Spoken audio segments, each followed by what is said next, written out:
What's up, guys? Welcome to the Full Throttle channel. This is Peter, as always. And so I ended up getting second place at BSF Georgia for premium with Megacolony. So pretty cool. I worked on this deck for a while. Worked on it for first, it was like as a joke for BCS New York. Then I accidentally topped with it. So then I'm like, maybe an idea is here. So I then worked on it for Worlds. Did not work as well for Worlds because I wasn't quite as ready. And then I'm like, okay, I can refine this more.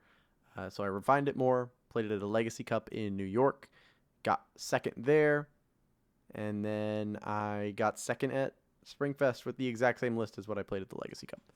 So I have been like, roughly a third to half of the tops that Mega Colony's had since the Order Colony hit. So I feel like I know what I'm talking about.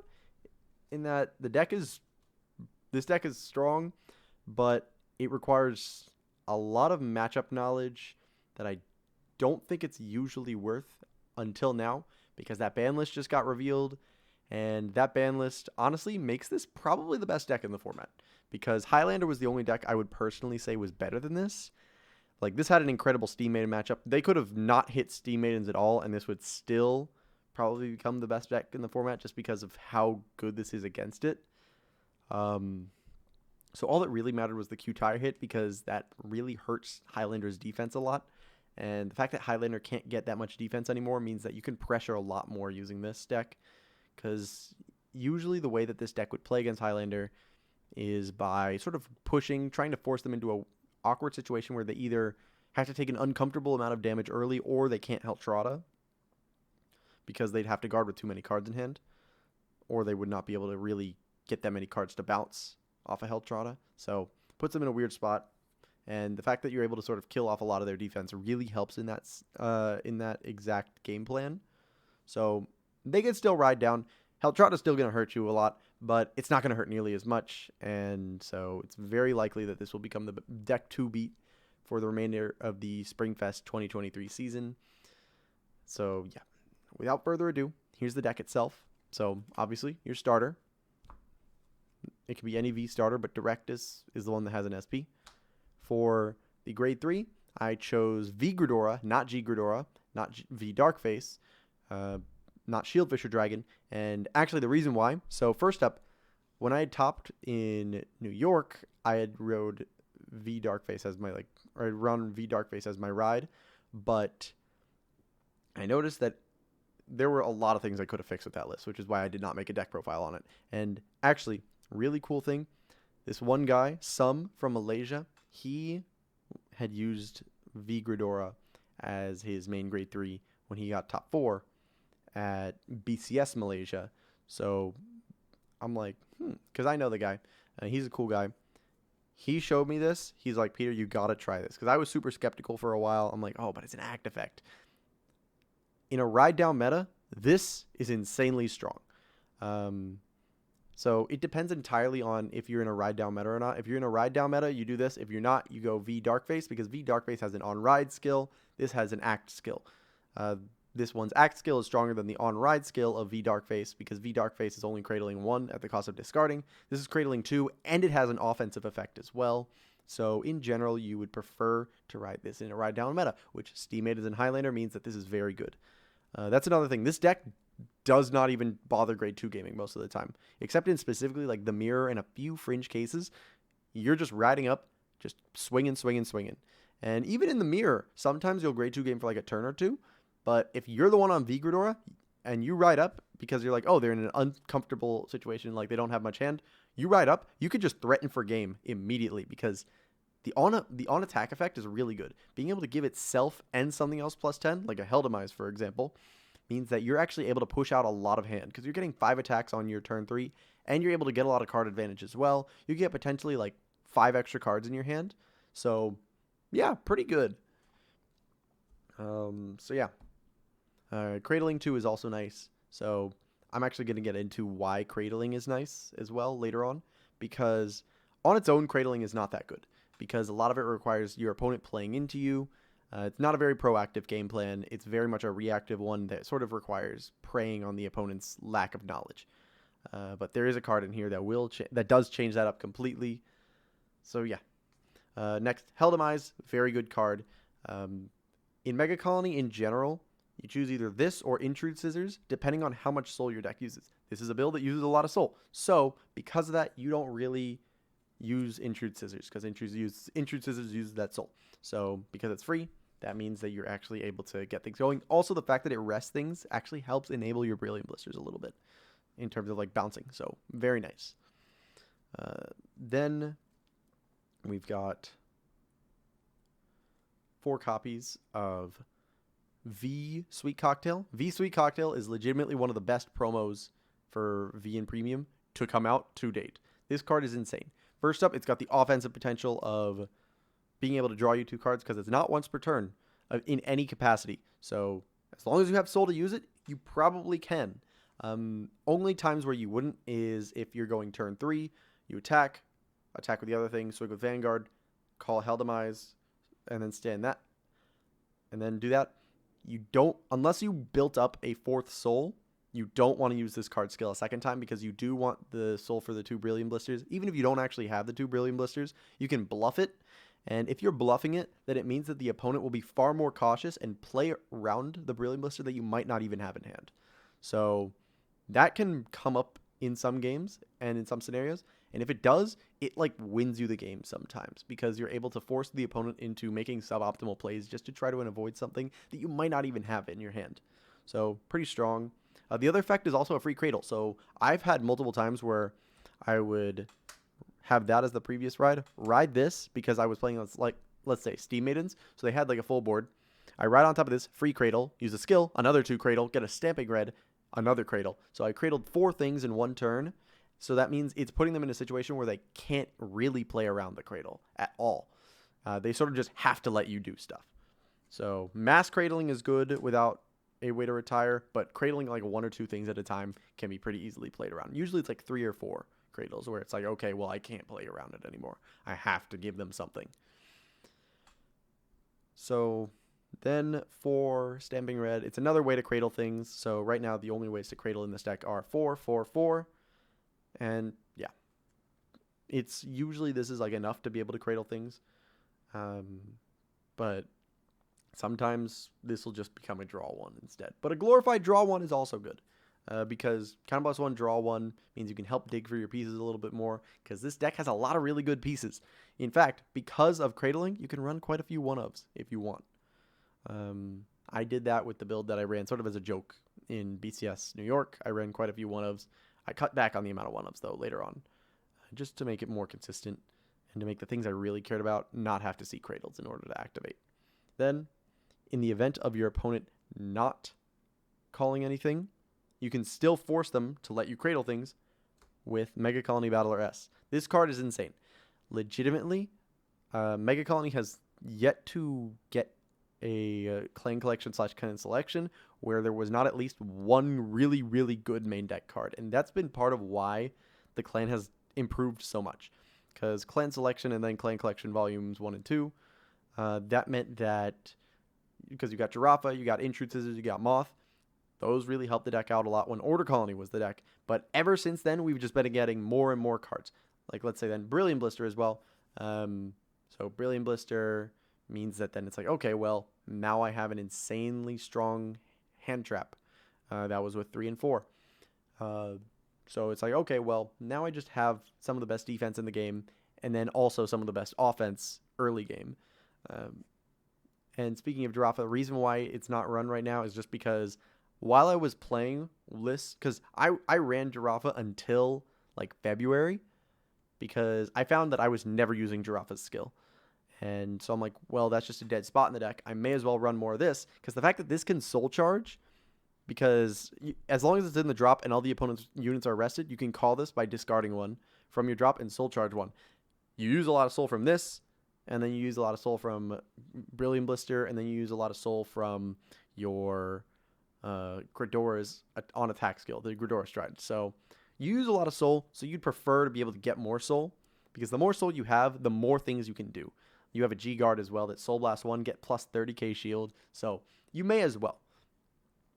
So yeah, and then also in the event of, let's say you're in a deck out situation where your opponent's low on deck, like let's say that they have 5 cards in deck, you can call this, do the other skill to force them to call something, and draw a card. Now suddenly they can't go their next turn and attack with Vanguard anymore because they will deck out.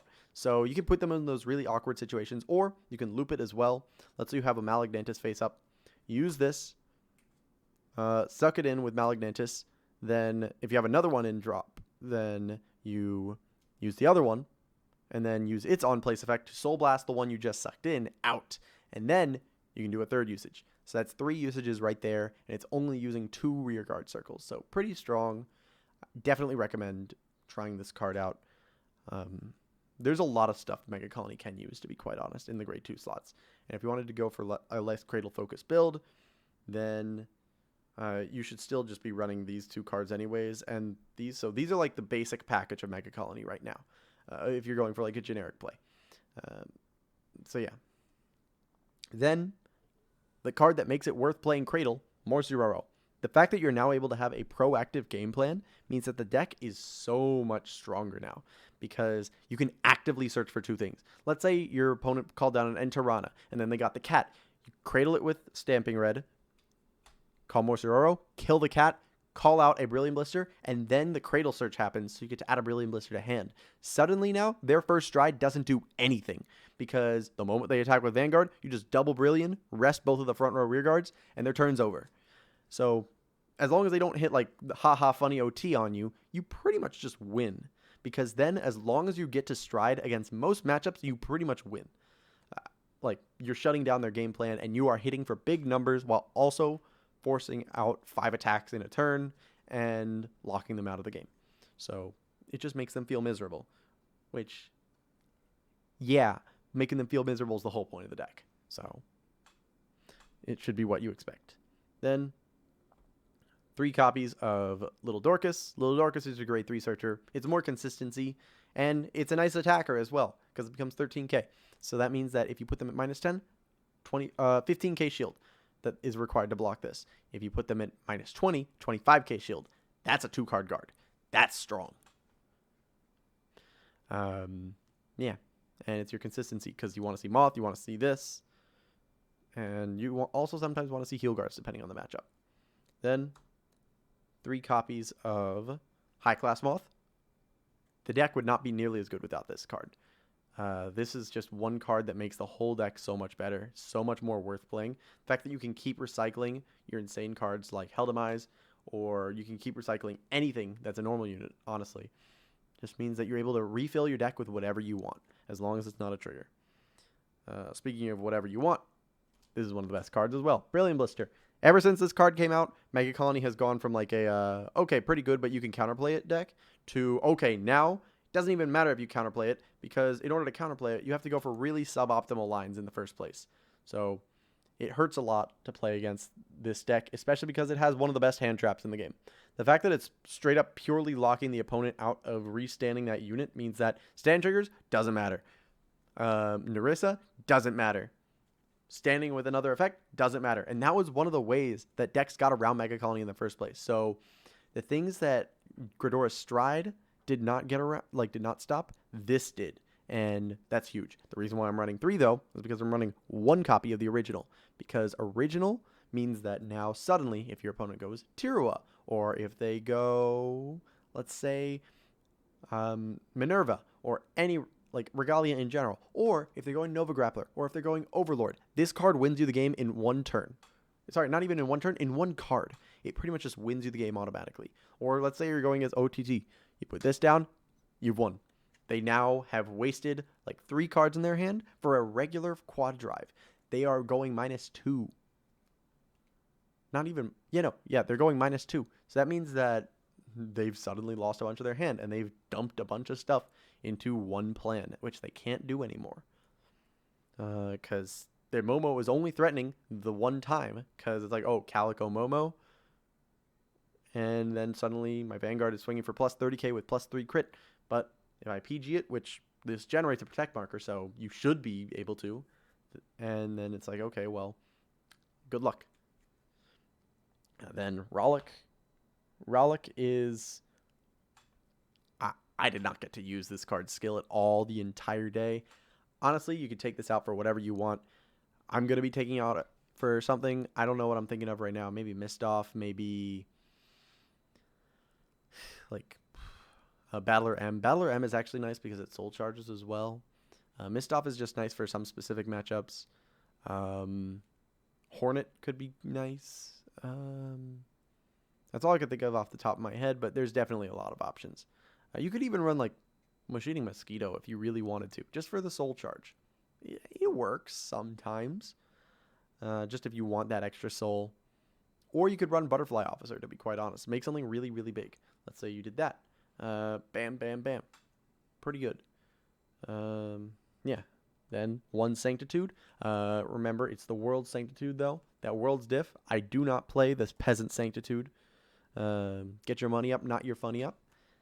So this card's also insane. And the fact that it's a grade 1 means that it's super searchable, because grade 1 is the most commonly called grade in the current premium environment. So Morciroro means that you can search for either, like, let's say a Brilliant and a Sanctitude, or a Brilliant and a Rollick. Brilliant, Brilliant, Brilliant, Brilliant. Or you can do any order of things. Like you can even search for another one of this. Even though it's a hard once per turn, you could still just call it out for next turn. So very strong. You have good search targets for every single grade, pretty much. Grade 2, you have these. Grade 3, you have these two. Or you can just do 2 of that. Really good. Or you can just do heal guards as well. So, yeah, pretty nice. Now, we get into the triggers, and obviously 4 stride crit, obviously 4 soul crit, but and then obviously 4 heal guards. Here's where then after that and OT, it gets interesting. So this is another thing some told me to try, and I'm like, you genius, because this was right before Worlds. He's like, Peter, you gotta try this. Crit Sentinels. I'm not running perfect guards at all outside of the Sanctitude and the protect markers that I generate. And the reason why is because in a best of 1 environment, these can straight up steal games. Running 11 crit and effectively 12 because your OT is also another crit means that randomly you can just hit crit much more consistently than if you're running like 7 or 8 crit. And that's another thing. Sanctitude lets you run another crit as well. So the fact that you're able to... And then it makes it also so that your opponent's much less willing to no-guard your Vanguard if they know. So if they don't know, you can just randomly win. If they do know, they are extremely cautious, because the fact that you can hit for just crazy numbers and also have crits on them means that they're like, oh, I don't want to do that. So then they have to use PGs on stuff like that. And that really forces you into a great situation, because you're forcing a lot more cards out of hand. Also, speaking of forcing cards out of hand, because it's a 30k shield, that means that you don't really have to worry about like things that normally would just be perfect guarded or G guarded. You can just use a crit on it. Crit Sentinel means that it's like, okay, well, I block with a 30k. Okay, now I have like plus, so now I'm blocking your whole attack that normally is a 2-card guard for 1 card. Good luck. So yeah, that's the main deck. If you had any questions on like Jigadora, for example, I did try Jigadora as well. When I tested with Michael from Team Best Girl, because I wanted him to be my testing partner in particular, because not only is he relatively close to me in terms of area, and we know each other pretty well, but like he lives like 2 hours away. But also, he is someone who has played Megacolony and played Highlander. So I had him play Highlander against me, he was going first every single time.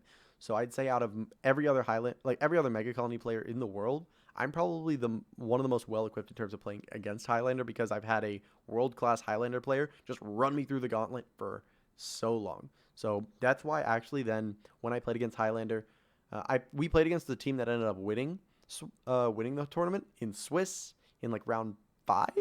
No, it was round 3. Yes, round 3, because we played against Kingslayer rounds 1 and 2, and then round 3 we played against a different team. That was the team from Long Island that we ended up losing to. I played against the Highlander player both times. I beat him round 3 of Swiss, and then I beat him in finals. And both times, it was like I just tried to finish it real quick. And by the end of it, he's just like after finals, he's like, so Peter, how do I beat you?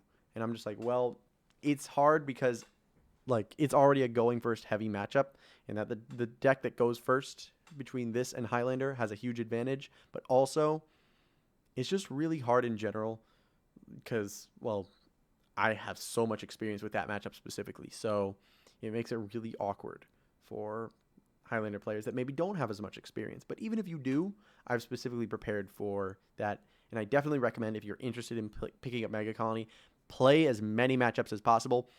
Because while you will win against bad players very easily without much matchup experience, the moment you start playing against a good or competent player, you will just get destroyed if you don't know what you're doing. You really need to know what you are doing. You need an understanding of the tempo. You need an understanding of when it's worth it to guard. You need to understand when you need to go aggro or when you need to hold back a little bit. So in general, it's stuff like that that really changes and and makes it very distinct between what a good player is and what a bad player is for the same deck. Like, I've seen people play this build and just get absolutely waxed. It is definitely not something you can just pick up and play and expect to top without like some serious practice, or at least some research into the format, because you have to know how every deck works in order for this deck to actually even function properly, because the amount of soul usage you will go for changes completely. How you go about your early game, which is a huge part of setting up how your late game goes, also changes. How you're defending changes. Everything is different. And I mean, that's sort of like what you should expect when playing Control in general. Control is always a deck type that will require a lot of deck knowledge of the rest of the format. So it's definitely something that if you wanted something a bit like easier to play, honestly, I'd say probably Narukami. Narukami is very consistent, pretty easy to pick up and play. Dementia Police, also one that's pretty easy to play. This is one where if you have a lot of free time, or if you really want to just get committed to one deck, this is probably it. But I would not be surprised if this deck got severely hit by the end of this Springfest format, because I'm probably gonna end up getting Jigadora Stride banned. So yeah, that's the main deck. But also on the testing with the Jigadora as well.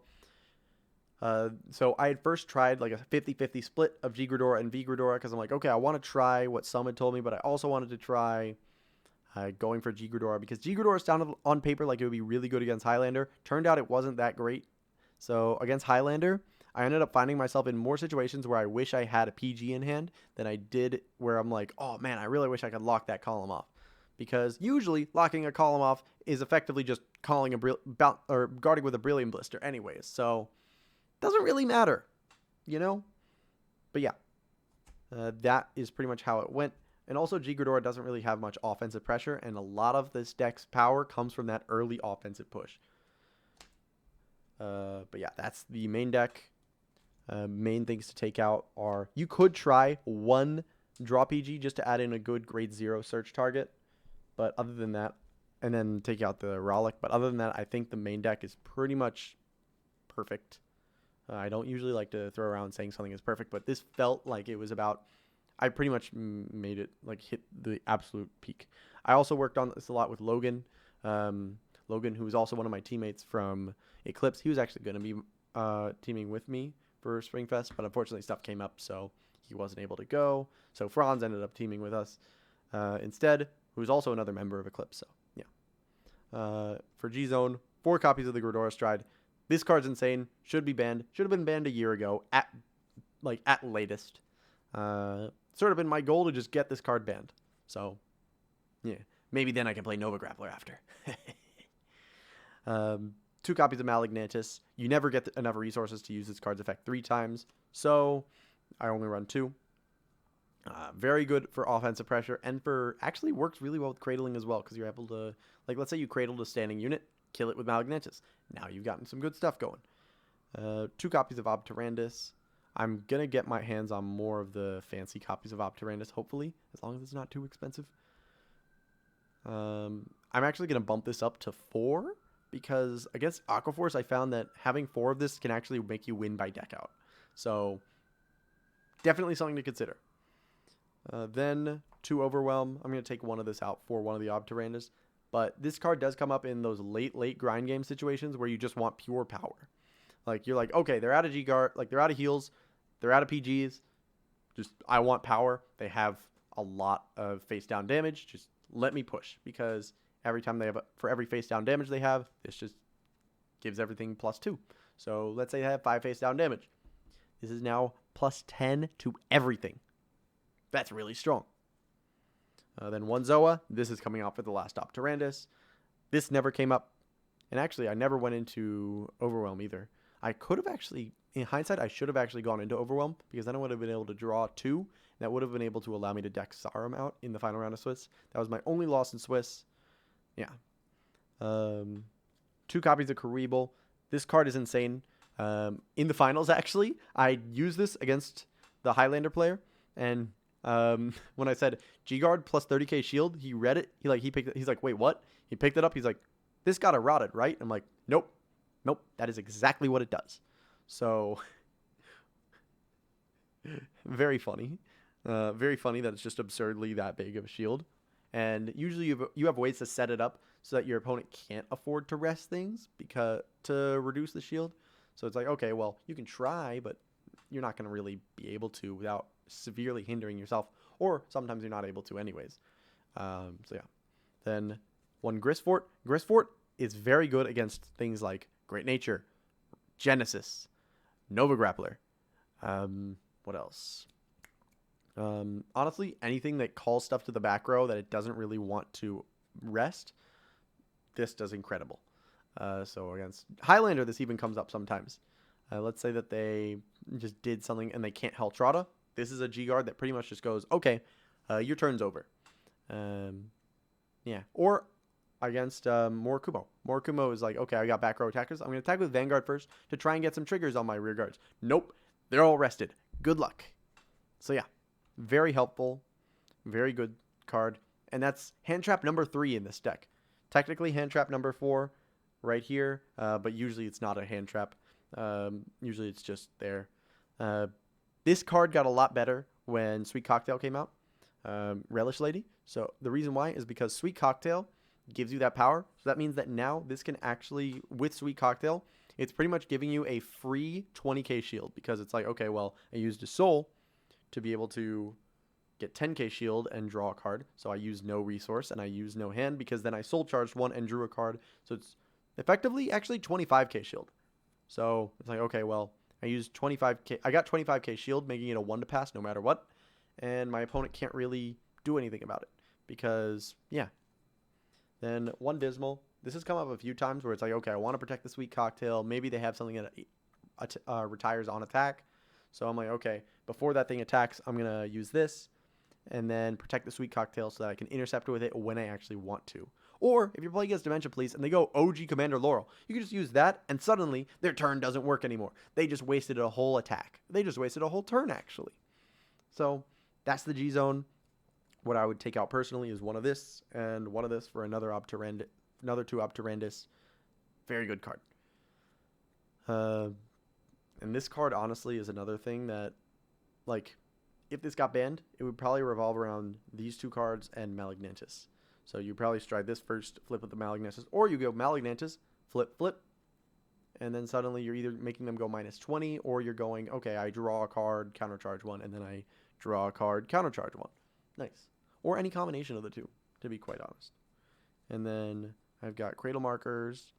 I honestly have used all 4 in a game before, and I've been like, oh, do I need a 5th? Luckily, I did not. 3 Protect 2s. There have been a few games where I've been like, Protect 2 actually comes up. Michael Kihays, Mr. Team Best Girl himself, did give me those. So thank you, Michael. I appreciate you dearly. A World's Protect marker, also from Michael. I bought that off of him for like $60. Get your money up, not your funny up. Then 4 Black Protect markers. Yeah, nice. And then Megacolony Quick Shield. So that's the deck profile. There are some other things to consider here other than just the cards themselves, some matchups. So most popular matchups that you're probably going to have to deal with post ban list, Narukami, Katrina, because that's going to be popular at least for a month, because people are going to be like, oh, this deck's crazy. I remember that got banned. And yes, Katrina is a crazy card. However, Neo Nectar as a deck sucks so much. Like, it is, Neo Nectar is really bad. So while it's got one of the best strides in the game. It's got a literal search 5. I don't know. I don't know if it'll be worth it.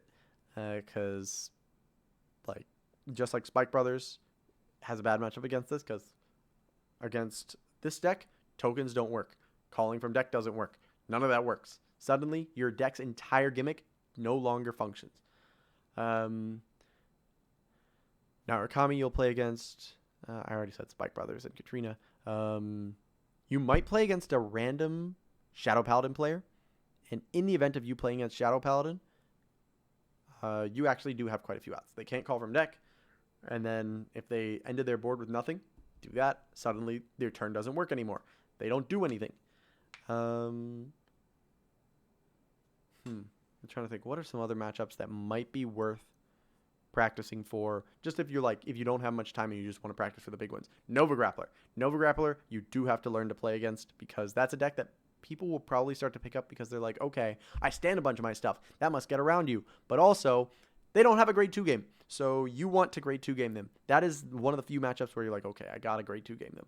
Another matchup to consider is Thavas. Thavas is another deck that's similar to Nova Grappler in that their inherent thing is not interrupted by you. So you actually have to prepare for it. So that's worth preparing for. And then the Mirror. I played the Mirror in round 5 of Swiss. I won that. Just like playing Megacolony against me in general is generally ill-advised because I know the deck very well. So I know when it's worth it or when the deck is feeling uncomfortable. So yeah. Link Joker. You're definitely going to want to prepare for both versions of Freeze Ray, because I think if you're not playing Freeze Ray in Link Joker right now, you're kind of throwing. Freeze Ray is the best Link Joker grade 3 in my opinion. The fact that it's a defensive card like that means that it's able to really force awkward attack patterns from the opponent, and also force awkward boards from the opponent. So generally, pretty rough. But I did play against both Deleter Freeze Ray and Chaos Freeze Ray, and I beat both pretty confidently. So yeah, pretty nice as well. The deck, so it's proof that the deck actually has outs to all of this. And that's one big thing. I played so many diverse matchups on Sunday that I just was like, okay, bam, bam, bam. I put that matchup knowledge to use, and it's definitely worth trying for yourself. It's a very rewarding deck to use, and I would definitely recommend trying it if you want to like put a lot of time into something. Let's say you just have a lot of free time, or you just want to get your first top. I'll definitely recommend trying this deck, because it stomps bad players, and then the better you get, the better the deck gets against good players. So yeah, if you have any further questions, you can either ask me or DM me on my Twitter, PeterPBE, or you can just message me on Discord, all lowercase Peter, then a period, then the code 6608. And yeah, if you like the video, be sure to like it. If you had any questions or have any feedback, put that in the comments. And if you want to see more videos like this, once in a blue moon, be sure to subscribe to get the latest info on Megacolony and hopefully Nova Grappler, because that is my favorite clan. Nova Grappler is my favorite clan. People seem to not realize that, or sometimes just deny it. I don't know why people deny that Nova Grappler is my favorite clan. I've got a playset of OR Ashura Kaisers. Not only that, I have like every SGR that the clan has. Whatever. Peter from the Full Throttle channel heading out. Have a great day or night, depending on where you are. See ya.